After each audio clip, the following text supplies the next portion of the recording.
We're going to shift gears here now and take a higher look.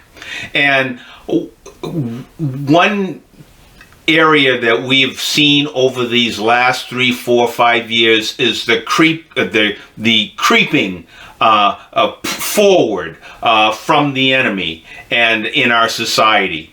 What am I talking about? Well, have we seen over in our public school, in our public libraries, these drag queen story times? And over these last 3, 4 years, we've seen men competing against women in sports and wanting to be in locker rooms, and that push to in bathrooms, in public spaces. We've been seeing that creeping more and more. And now what do we see? We see families going to venues where you've got drag queens in all kind of undress, and you've got kids. They're bringing their parents bringing their kids to witness this and partake in all this that's going on there.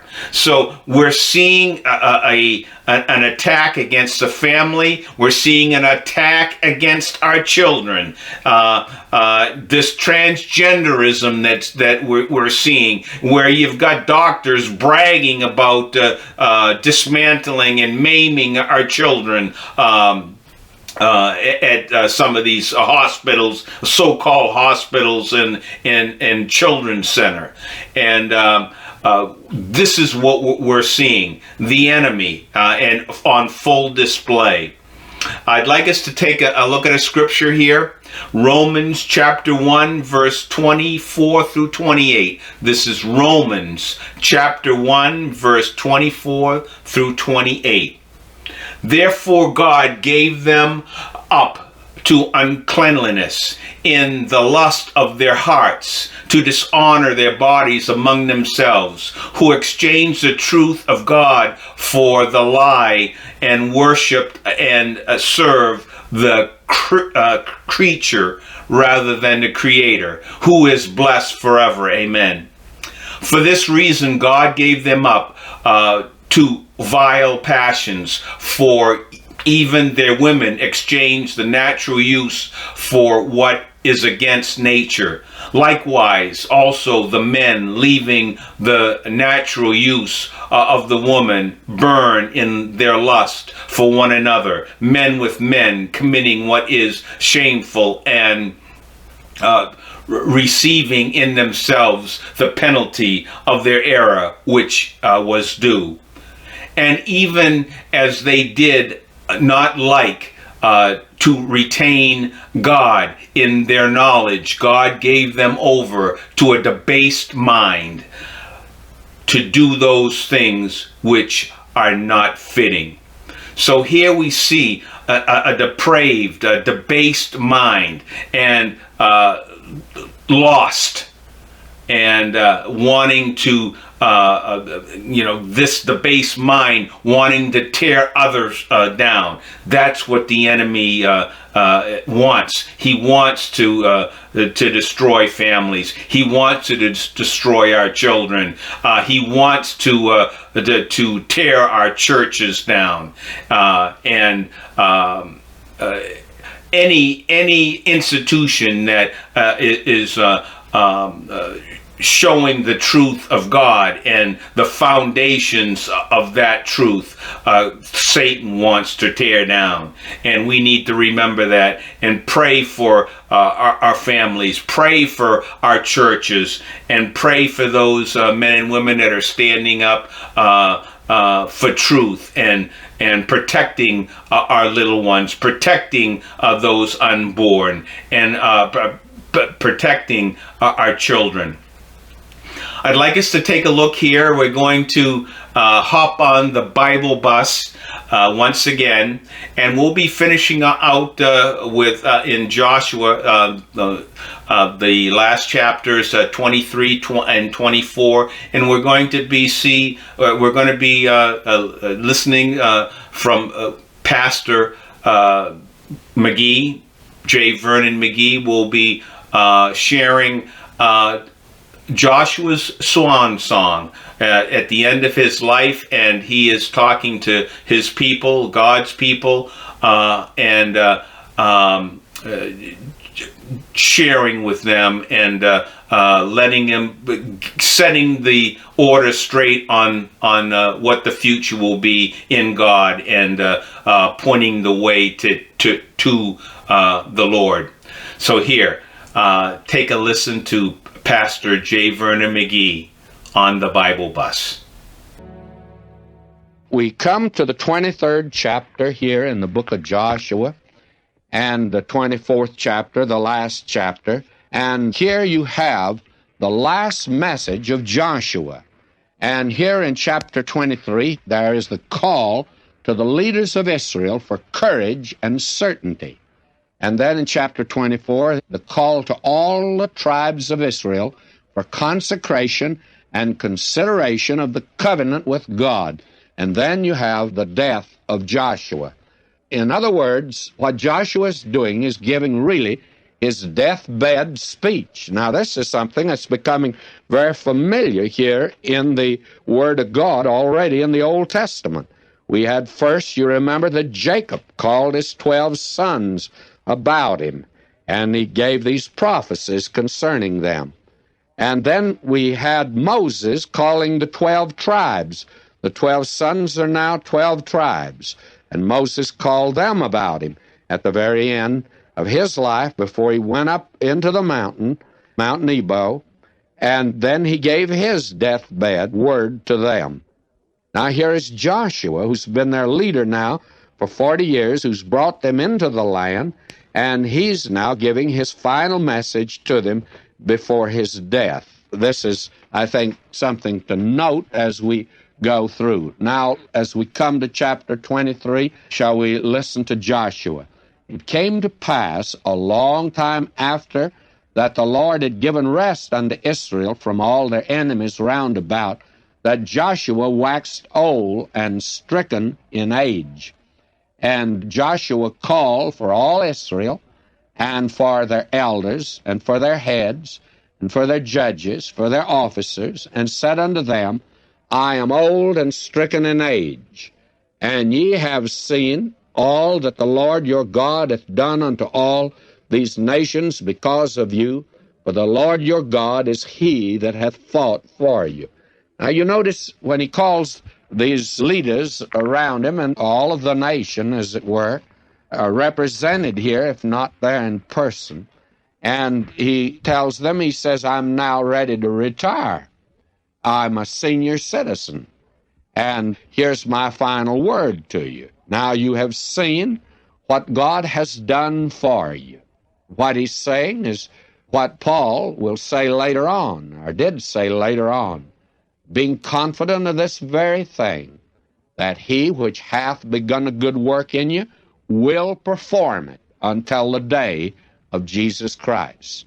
Now, Joshua was saying to these people, you know what God's done for you. You know how he's led you.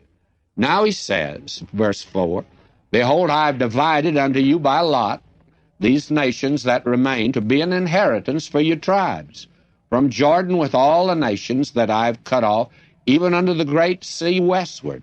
And the Lord your God, he shall expel them from before you, and drive them out of your sight, and ye shall possess their land, as the Lord your God hath promised unto you. Be ye therefore very courageous, to keep and to do all that's written in the book of the law of Moses, that ye turn not aside therefrom to the right hand or to the left. Now again, this is what Moses had called them to do, and now Joshua calls them to do the same thing. Verse 8, But cleave unto the Lord your God, as ye have done unto this day.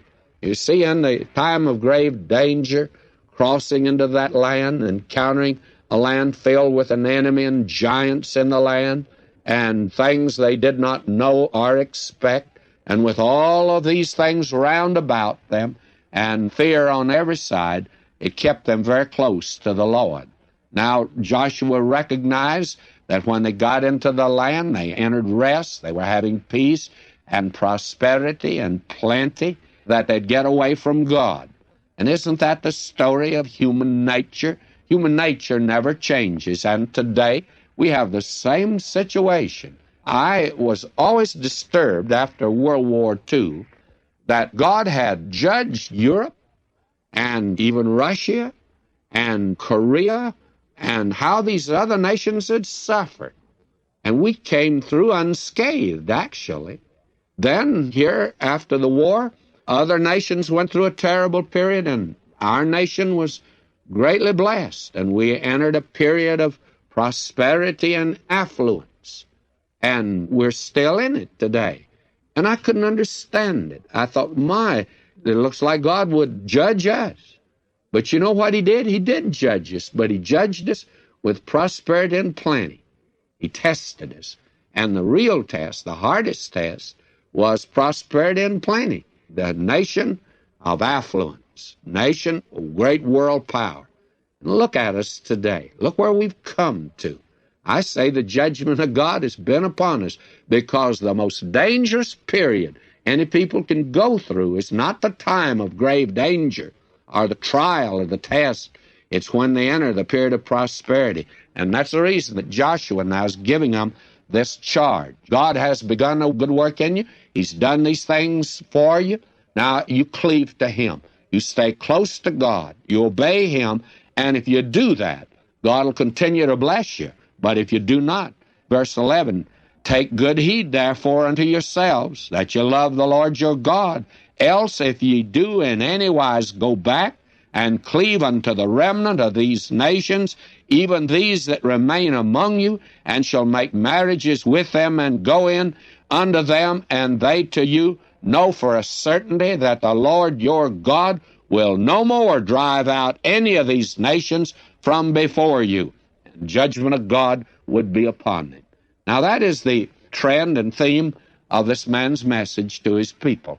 Now in chapter 24, we have the call to all the tribes of Israel for actually consecration and a consideration of the covenant that God had made with them and that they had made with God.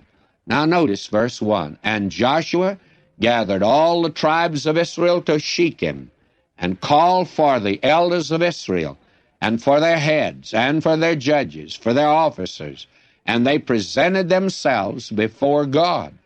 And Joshua said unto all the people, Thus saith the Lord God of Israel, Your fathers dwelt on the other side of the flood in old time, even Terah, the father of Abraham, and the father of Nachor, and they served other gods.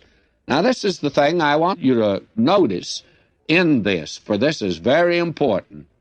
Verse 14, Now therefore fear the Lord, and serve him in sincerity and in truth, and put away the gods which your fathers served on the other side of the flood and in Egypt, and serve ye the Lord. Now, this reveals something that we didn't actually know before. We may have suspected it, but we didn't know it. When God called Abraham out of Ur of the Chaldees, and that's on the other side of the Jordan River, the other side of the flood. Actually, the word Hebrew means the man from the other side.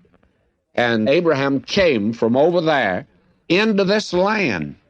And the interesting thing is that Terah, the father of Abraham and the father of Nachor, they were idolaters. When I made that statement back in the book of Genesis, I had a letter from a party that said, How do you know that? You merely presume that.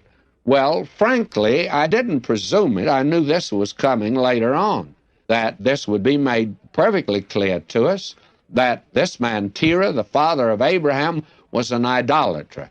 Now, this is something that I think that we need to know. Why did God choose Abraham? Why did God make a nation out of Abraham? Why did God move in this direction? Well, let's look at something that maybe we haven't looked at before.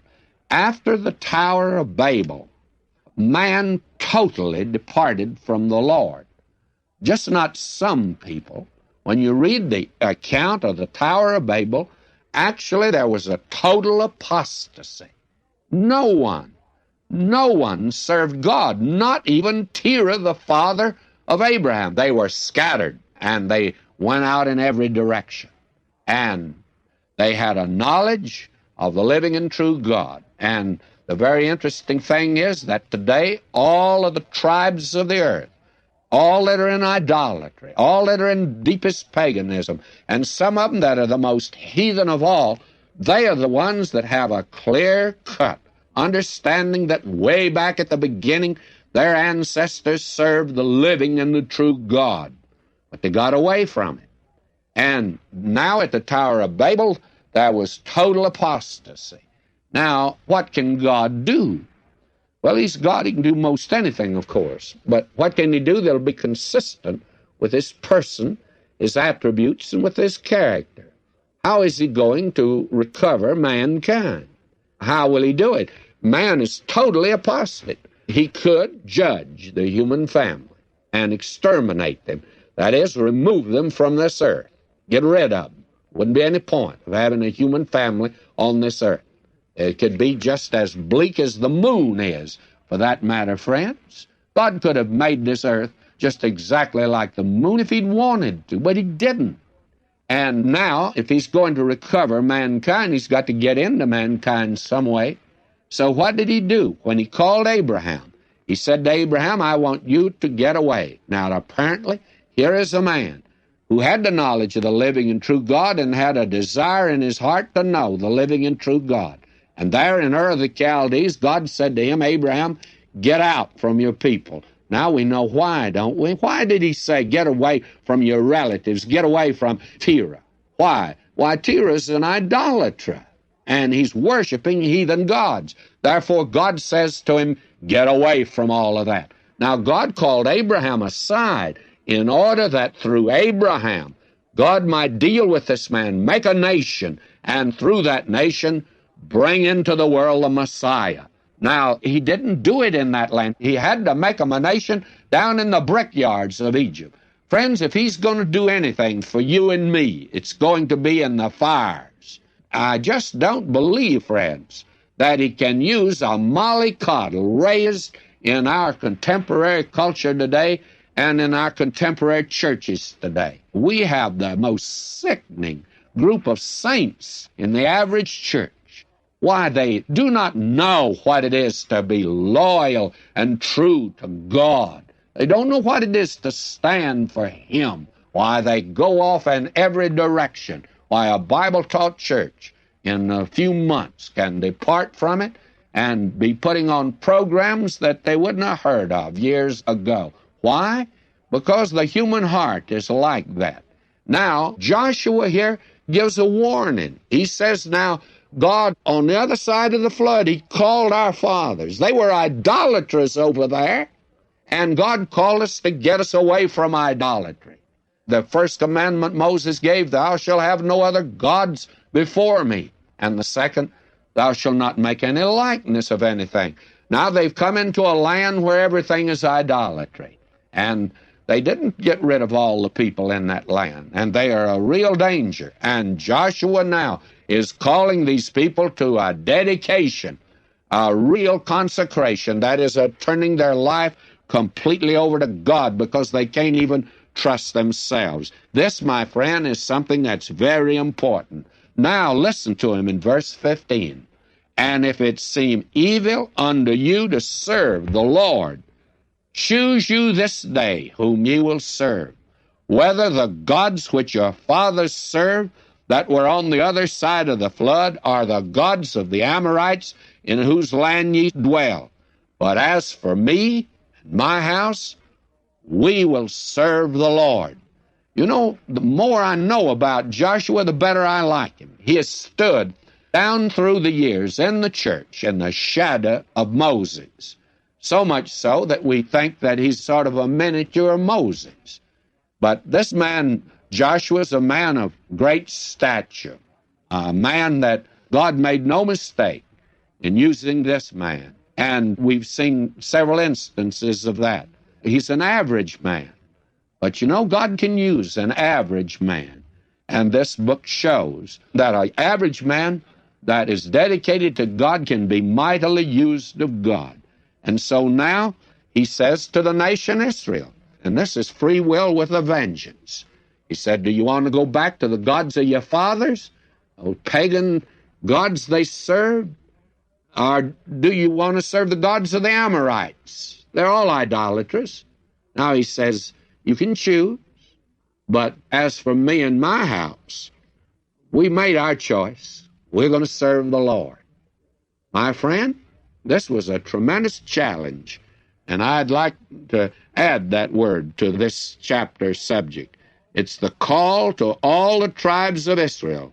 It's a challenge to all the tribes of Israel for consecration and consideration of their covenant with God. And the people, of course, notice they answered and said, God forbid that we should forsake the Lord to serve other gods, and God forbid that they should, because they did. For the Lord our God, He it is that brought us up and our fathers out of the land of Egypt, from the house of bondage, and which did those great signs in our sight. Now you'd think that these people would want to stay close to God and serve Him. My friend, what about us today? It's easy to point our finger way back yonder, not quite 4,000 years, 3,500 years, and say, boy, weren't they a sorry lot? Weren't they failures? We'd never do that. What about us today? How close are we staying to the living and the true God? Now, Joshua again says in verse 20, if ye forsake the Lord and serve strange gods, then He'll turn and do you hurt and consume you. After that He hath done you good.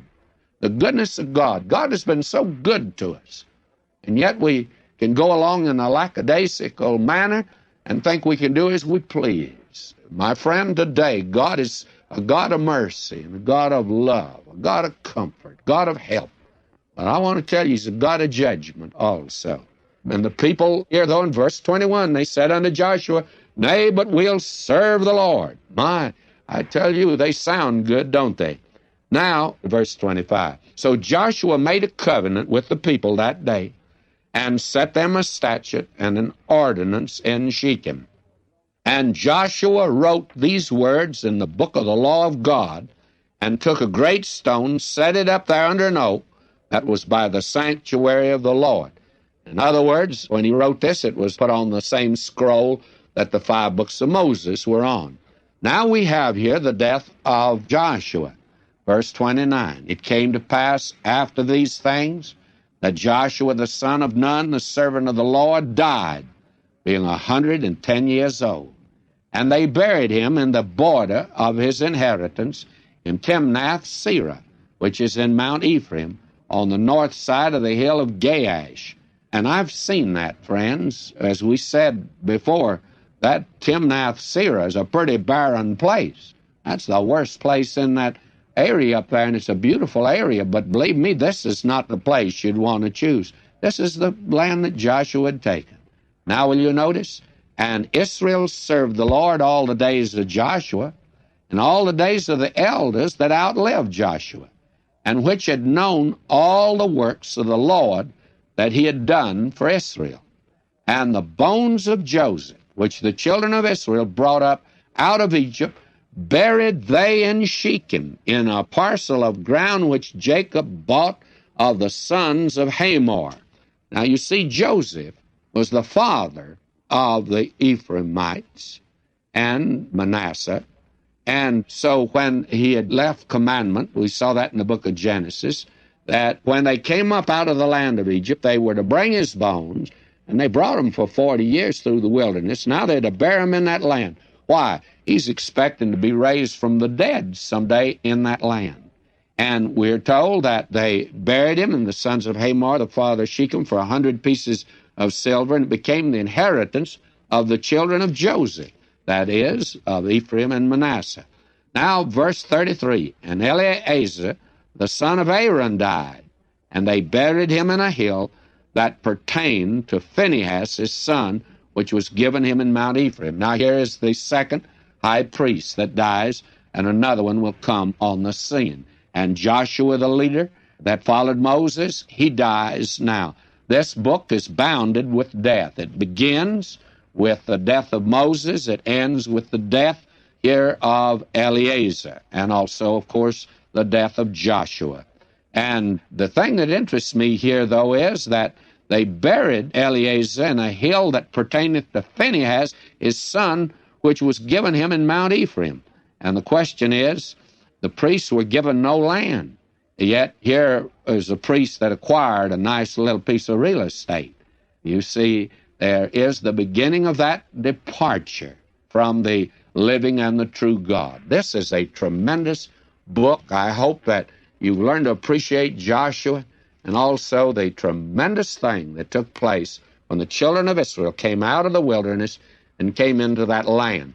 Now that brings us to the book of the Judges. I write over the book of Judges, righteousness exalteth a nation, but sin is a reproach to any people. That's Proverbs 14:34. You have in the book of Judges a philosophy of history, and a philosophy of history which has been followed down through the centuries. Isaiah comes to it also, and we're going to see it in this book as we get into it.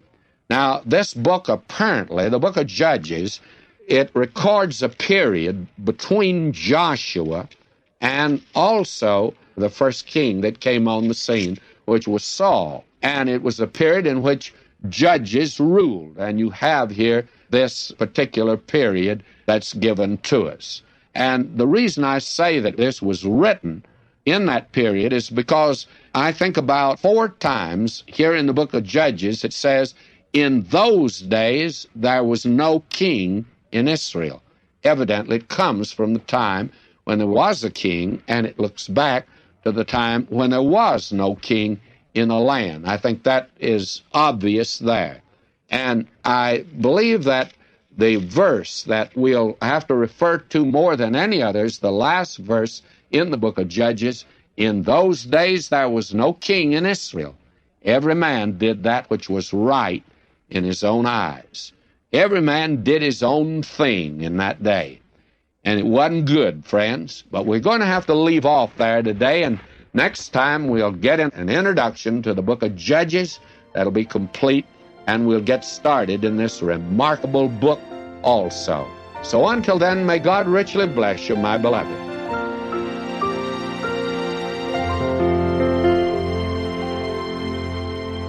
What a great study in the book of Joshua. Judges will have a different tone, but we'll learn a lot about how to walk with God from its pages too. If you don't already have Dr. McGee's notes and outlines, you can download them before our study of Joshua begins. Just visit ttb.org and click on Briefing the Bible, or call 1-800-65-BIBLE, and we'll send you an abbreviated copy by mail. I'm Steve Schwetz, and I'll see you here on the Bible Bus next time. Jesus made it home, all to Him I owe. Sin had left a crimson stain, He washed it white as snow. Today's study is always available, free to stream or download, thanks to the generous and faithful investments from your fellow Bible Bus travelers. Just go to ttb.org or download our app to listen again anytime. As always, we'd love to know what's God teaching you.